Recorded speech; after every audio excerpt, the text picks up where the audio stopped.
안녕하세요. 슈의 별가르트 슈입니다. 네, 오늘은 점성카드 강의 영상입니다. 행성편 마지막 카드 3장 남았죠? 천왕성, 해왕성, 명왕성 이렇게 3장이 남아 있습니다. 그래서 오늘 이 천의 명, 새 외행성 카드 살펴볼 거예요. 자, 천왕성, 해왕성, 명왕성 같은 경우는 새 외행성이라고 부르기도 합니다. 그래서 이게 이제 태양계 외쪽에 있다 이렇게 보거든요. 고전 점성학에서는 천해명을 보지 않는다 이렇게들 알고 계시기도 하는데 특정 조건을 만족할 때 천해명을 참고해서 봅니다.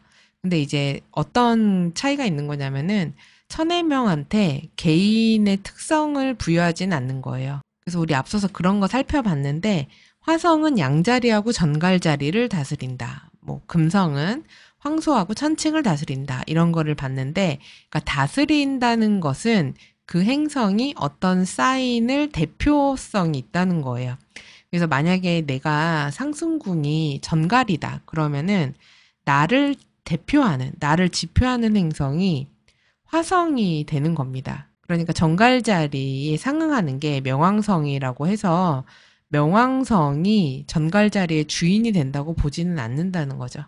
그러니까 그 이유는 천해명 같은 경우는 너무 공전주기가 길기 때문에 우리 인간사에 직접적인 영향을 미치기가 우리 개인사로 치환하기에 너무 멀고 너무 큰 단위의 이야기가 됩니다. 그러니까 개인이라고 보기가 어렵다는 거죠.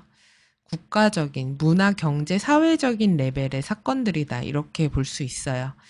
그래서 고전 점성학에서는 그 사인을 각각 지표하는 행성들은 칠행성을 위주로 봅니다. 그러니까 칠행성 같은 경우는 일단 육안으로 볼 수가 있잖아요. 그러니까 눈으로 관찰한 관측 학문이었기 때문에 예전에는 망원경이 없었기 때문에 그쵸? 고전 시대에는. 그래서 칠행성까지를 육안 관측한 그래서 태양계 내에 있는 행성들을 주로 보고요. 그리고 그 외에 눈으로 볼 수 없는 이 세외 삼행성은 별도로 살펴보고 있습니다. 그래서 아예 취급을 안 하는 것은 아니고 특정 조건이 만족되었을 때 이 천해명의 영향을 차트에서 살펴봅니다. 근데 이제 고전 점성학을 하시는 분들 중에서 안 보는 분들도 계시죠. 네, 그래서 그거는 점성가 분들마다 다른데 저 같은 경우는 보고 있습니다. 왜냐면은 잘 맞으니까요. 네, 그래서 어떤 조건이 성립이 좀 돼야 되기는 합니다. 근데 어쨌든 지금 우리가 카드에서 얘기하려고 하는 건 그런 얘기를 하려고 하는 게 아니라 이 각각 카드에 나와 있는 이 행성의 의미들, 그리고 이게 카드로 등장했을 때 어떤 의미가 있느냐, 이런 것들을 살펴보기 위한 거니까 이 내용 위주로 한번 이야기를 해볼게요. 자, 첫 번째 카드부터 살펴보도록 하겠습니다. 카드는 지금 천왕성 카드예요. 천왕성 같은 경우는 발견된 횟수가 1781년에 발견이 됐습니다. 그리고 공전 주기가 천궁도를 차트를 한 바퀴 도는데 84년이 걸립니다. 네, 그래서 거의 뭐 한 사람의 수명 정도가 돼야지는 한 바퀴를 돌죠. 그러니까 칠행성 중에서 가장 긴 게 토성인데 토성이 30년이잖아요. 토성도 엄청 오래 걸린다고 보는데 천왕성은 더 한 거예요. 그리고 한 사인에는 약 7년 정도 머뭅니다. 그리고 이 천왕성은 물병자리하고 상응성을 가지죠. 그러니까 물병자리의 주인이라고 보기보다는 물병자리와 유사한 속성이 있다. 이렇게 볼 수 있습니다. 그래서 천왕성의 또 다른 별명이 천재라고 하는데 천재라기보다는 약간 긱스에 좀 가까워요. 미국 시리즈물 중에 빅뱅 이론 있죠. 거기에 나오는 그런 캐릭터들 되게 똑똑한데 뭔가 좀 오타쿠스럽기도 하고 천재적인데 좀 독특한 그런 느낌, 그런 별에 좀 가깝습니다. 그리고 지금 천왕성 카드 이미지를 보시면 아시겠지만 이게 샥이라고 되어 있잖아요. 그래서 막 번개가 치고 있고 증기기관차가 앞으로 돌진하는 듯한 그런 모습으로 되어 있습니다. 그래서 이 번개라는 거는 깜짝 놀라게 하는 거기 때문에 천왕성은 언제나 놀라게 하는 행성이에요. 그래서 깜짝 놀라게 하니까 어떻겠습니까? 규칙을 지키지는 않겠죠.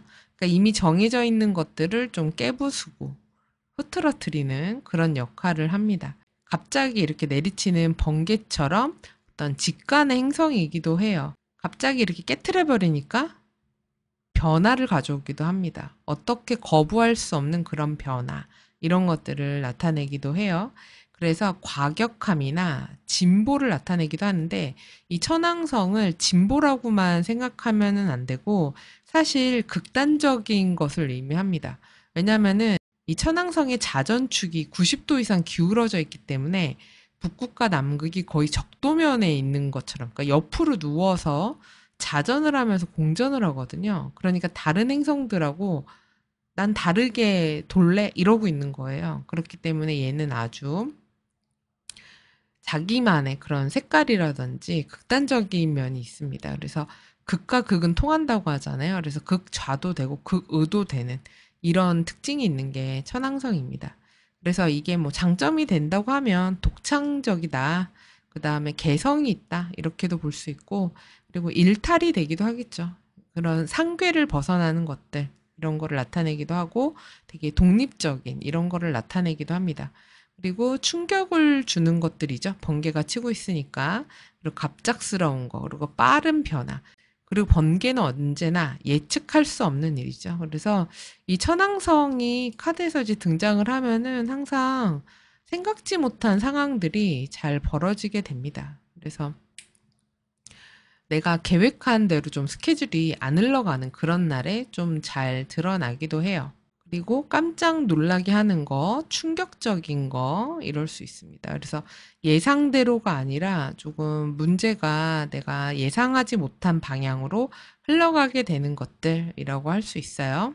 이 천왕성이 이런 예측 불가능함 때문에라도 이별을 나타내는 대표적인 행성이기도 합니다. 그러니까 무언가 이게 바지직 하면서 이렇게 붕괴돼 버리는 그런 거기 때문에 이별, 단교, 알력, 뭐 절교, 그리고 뭐 다툼 이런 것들을 나타내는 대표적인 행성이기도 해요. 그러니까 이 천왕성은 기본적인 우리가 상식이라던가 당연할 거라고 생각했던 그런 상계를 깨는 모든 거라고 생각을 하시면 됩니다. 그러다 보니까 이게 좀 천재성, 놀라움, 혁명, 반역 이런 식으로도 나타날 수가 있고, 그래서 거기서 이제 나타나는 게 이제 로봇이라든지 공상과학이라든지 IT라든지 인터넷, 기계, 새로운 어떤 문명, 도구, 컴퓨터 이런 것들을 나타낼 수 있어요. 인공지능, 생체공학 이런 것도 다 될 수가 있죠. 그리고 이렇게 전기가 이렇게 찌리릭 오르니까 어떻겠습니까? 전자기기나 이런 것들에 오작동이 있을 수 있겠죠. 그러니까 인터넷이나 뭐 메일, 메신저 이런 것들에 오류나 문제가 생기는 그런 일들도 있을 수 있고요. 그리고 이런 뭐 젠더로 보면 어떻겠습니까? 일반적인 그런 성적 취향은 아니겠죠. 그래서 뭐 동성애나 양성애 이런 것들, 그리고 성적 취향이 다른 그런 사람들 이런 거를 나타낼 수 있기도 합니다. 그래서 뭐 장점으로는 아이디어가 생긴다. 뭔가 내가 놀라운 변화가 필요하다. 그럴 때는 좋을 수 있겠죠. 그러니까 이때 일어나는 변화는 빠르게 일어나는 변화고 뭔가 가슴이 철렁하는 그런 느낌이 들 수도 있고, 어쨌든 천왕성은 늘 예상을 벗어난다. 내가 예측할 수 있는 그런 것들이 아니다. 이렇게 볼 수 있어요. 자, 다음은 해왕성입니다. 해왕성은 1846년에 발견이 되었습니다. 그리고 얘는 공전 주기가 황도대를 다 도는데 무려 165년이 걸립니다. 그리고 사인 하나에 머무는 시간이 보통 12년에서 14년 정도 걸려요. 그러니까 해왕성이 황도대를 다 도는 걸 우리는 볼 수가 없죠. 우리가 두 번은 살아야 돼요. 그쵸? 장수하면서 두 번은 살아야 해왕성이 다 도는 거를 볼 수가 있네요. 그만큼 아주 크고 외곽을 크게 도는 그런 행성입니다. 해왕성은 물고기 자리하고 상응하는 그런 행성으로 봅니다. 지금 해왕성 카드를 보시면은 인어공주로 그려져 있고, 그 다음에 바닷물 속이 그려져 있어요. 그쵸? 되게 신비로운 그런 느낌이죠. 그리고 제목을 보면은 판타지라고 되어 있습니다. 되게 환상이라는 그 의미죠. 인어공주 자체도 비현실적인 거예요. 반인 반어니까 현실에 있으리라는 생각이 잘 들지가 않죠. 그래서 해왕성이라는 것 자체가 이처럼 미스테리하고 신비롭고 환상적이고 비현실적인 이런 것들을 나타냅니다. 그래서 이것과 관련되는 모든 현상이나 모든 물건, 매체 이런 것들을 다 말할 수가 있어요. 그러니까 뭐 환각도 될 수 있겠죠. 그러니까 어떤 것들이 있겠습니까? 미디어 같은 것들, 매스미디어, 그리고 문화예술계. 그쵸? 문화예술계가 어떤 거예요? 예쁘게 꾸며서 그럴듯하게 만들어가지고 사람들에게 꿈과 희망을 주잖아요. 그쵸? 여러분, 디즈니랜드로 오세요. 뭐 이런 것들. 이런 게 이제 해왕성 같은 거라고 할 수 있고, 영화도 그럴 수 있죠.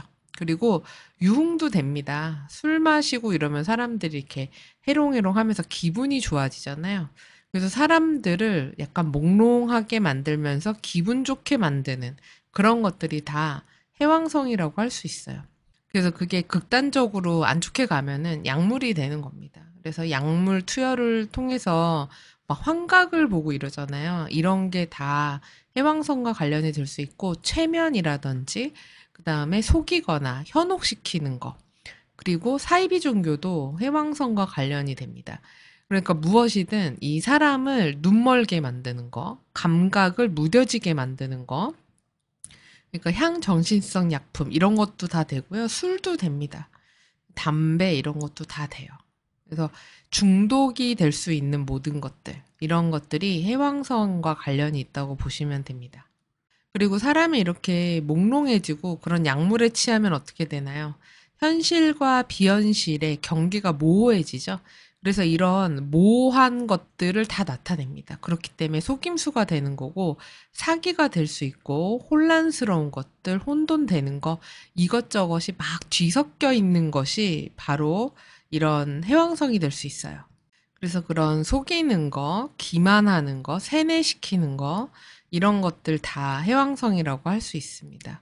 그래서 우리 왜 보이스피싱, 스팸, 스미싱, 요새 그 로맨스 스캠, 이런 것들도 다 해왕성과 관련된다고 할 수 있어요. 그래서 실제로 해왕성 관련 트랜짓이 있을 때 그런 보이스피싱 사건들이 늘어난다던가 아니면은 약물 관련, 마약류 관련 사건들이 증가한다던가 아니면은 문화예술계 스캔들 같은 것도 생긴다던가 이런 해왕성이 스캔들도 잘 일으킵니다. 그러니까 뭔가 되게 모호하고 유혹적이고 현혹시키는 환각적인 이런 것들이 바로 해왕성이라고 할 수 있어요. 그리고 이런 해왕성이 사람들이 이런 데 빠져드는 게 뭡니까? 심리적으로 불안하니까 그런 거고 뭔가 의존하는 거잖아요. 그렇기 때문에 해왕성은 그런 신경적으로 좀 나약한 거, 심리적으로 불안한 거, 의존성이 너무 심한 거, 그리고 자기 연민이 너무 과한 거. 왜냐면은 엄청난 물의 별이에요. 그러니까 완전 축축한 겁니다. 그렇기 때문에 눈물, 감정 이런 게 너무 오버되고 너무 넘치는 거예요. 그러니까 너무 나약하고 위존적이 될 수 있는 그런 행성이기도 합니다. 그리고 해왕성은 전염병과도 관련이 있어요. 특히 물이기 때문에 물로 인한 뭐 침이라든지 타액이라든지 아니면은 물들 정말 그리고 식중독 이런 거 장염 이런 것과도 관련이 있고 그리고 해왕성이 물고기 자리하고도 상성이 있고 그다음에 이게 속임수라 그랬잖아요. 그렇기 때문에 비밀스러운 적 이것도 됩니다. 그래서 보이지 않는 적의 음해 이런 것들도 해왕성의 물상이 될 수 있어요. 그래서 만약에 이 해왕성 카드가 문제의 원인으로 나온다던가 이러면은 확실한 문제 원인을 알 수 없기도 합니다. 왜냐면은 모호하다 그랬잖아요. 다 뒤섞여 있기 때문에 안개가 될 수도 있고 진실이 감춰진다 이렇게 될 수도 있고 잘못된 사람이나 생각으로 인한 비난이나 오해 이런 것들도 될 수 있어요. 그래서 이게 만약에 내가 노인 상황이다 그러면은 말도 안 되는 이상한 상황, 그리고 그 뒤에 숨은 이유는 말이 안 되거나 뭔가 숨겨져 있는 원인이 있다. 이렇게도 볼 수 있습니다.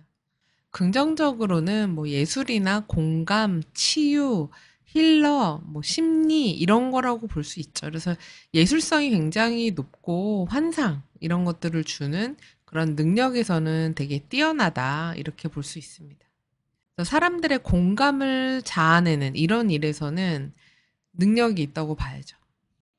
그리고 굉장히 신비주의적인 그런 행성이기도 합니다. 이제 행성의 마지막 명왕성입니다. 명왕성은 1930년에 발견이 되었습니다. 그리고 공전 주기는 무려 248년이에요. 그리고 한 사인에 머무는 기간은 12년에서 30년 정도 됩니다. 자, 그리고 명왕성은 전갈 자리와 상응한다 이렇게 보죠. 명왕성이 행성의 조건에 부합하지 않기 때문에 퇴출되었다 이런 얘기도 있기는 한데 점성학적인 관점에서는 명왕성을 기법으로 사용했을 때 너무 잘 맞고 그리고 실제로 사건화를 아주 잘 시키는 행성입니다. 대표적으로 우리가 지금 다들 아직도 겪고 있는 2020년 1월 다 기억하시죠? 코로나19. 네, 그때도 토성과 명왕성의 회합에 대주기가 시작이 되면서 벌어진 사건이었죠. 그래서 명왕성이 이런 코로나의 프로미터가 되었다, 사건이 되었다, 대전염병의 유형에 촉발을 시키는 사건화를 시키는 행성이 되었다라는 것이 자명합니다. 그래서 명왕성을 대입해서 트랜지트를 살펴봤을 때 굵직굵직한 주요 사건들, 각종 전쟁이나 흉사, 전염병, 사고, 대형 인명사고 이런 것들을 잘 유발을 시키기 때문에 얘가 행성으로서 점성학에서 무의미하다 이렇게 볼 수는 없어요. 그래서 분명 사건화를 일으키고 있기 때문에 그래서 유의미하게 살펴볼 수 있습니다.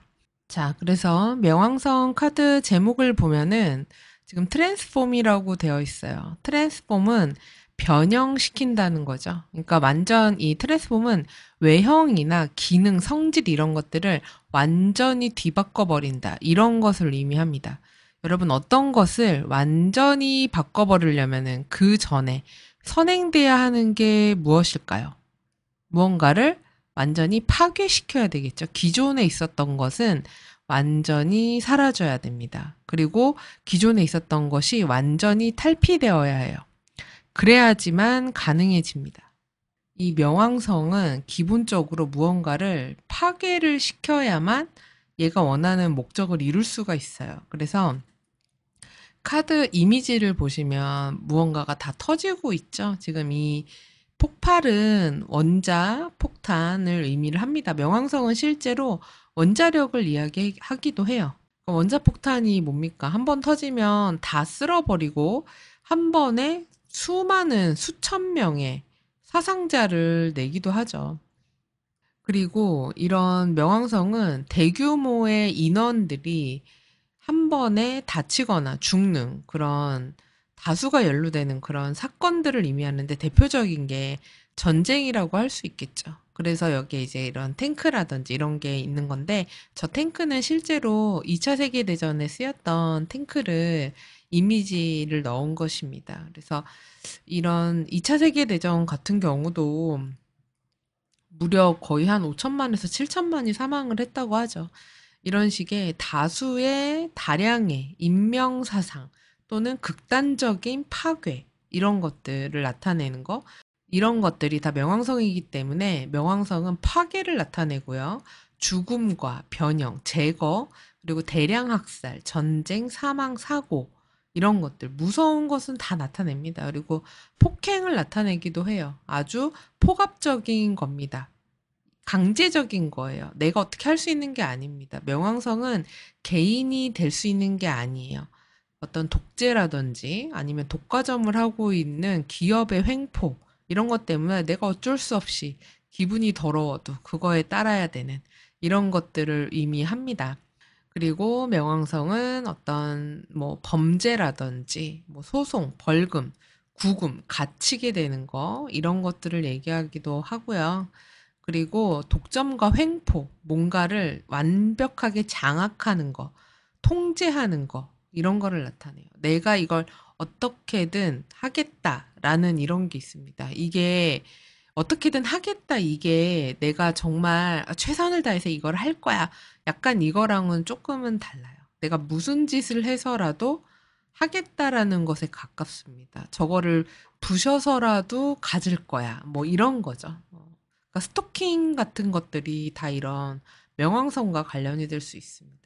그리고 명왕성은 굉장한 불안과 공포와 트라우마를 남기겠죠. 왜냐하면 사람들로 하여금 이런 전쟁이나 원자력이라든지 누군가가 나를 억박하거나 감금했다, 나를 억눌렀다 이런 게 있으면은 그게 나에게 상처로 남고 강한 인상, 트라우마, 안 좋은 기억으로 남아서 평생을 괴롭힐 수 있잖아요. 그런 것들이 명왕성이라고 할 수 있고, 그리고 미스터리한 것들, 오컬트적인 것들도 이런 명왕성입니다. 그러니까 금기시 되는 것들, 이런 것도 명왕성.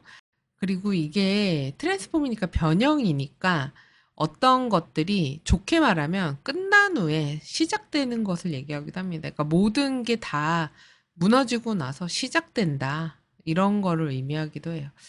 그러니까 타로 카드로 치면은 13번 데스 카드하고 좀 비슷하다고 할 수 있겠죠. 그쵸? 데스 카드가 이제 모든 것이 끝났음을 알아라. 종말이 왔다. 근데 그렇게 끝나야 그 다음에 이제 새로운 것이 시작이 될 수 있으니까 그런 의미하고 비슷하다고 할 수가 있습니다. 그래서 무엇이든 간에 명왕성은 좋은 의미로든 나쁜 의미로든 어쨌든 강렬해요.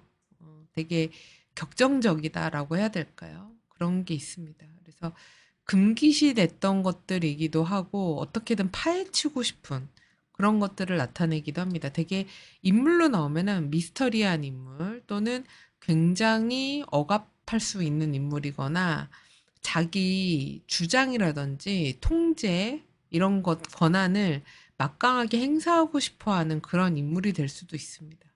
그리고 모르는 사람에 대해서 뽑았을 때 이 카드가 나왔다고 하면 좀 조심하긴 해야 되겠죠. 그 사람이 이제 마음에 어떤 생각을 하고 있을지 모르기 때문에. 그래서 무언가가 이제 변형이 될 것이다. 뭔가가 끝날 것이다. 낡은 것은 이제 끝나게 될 것이다. 어떤 강렬한 그런 사건이 벌어질 것이다.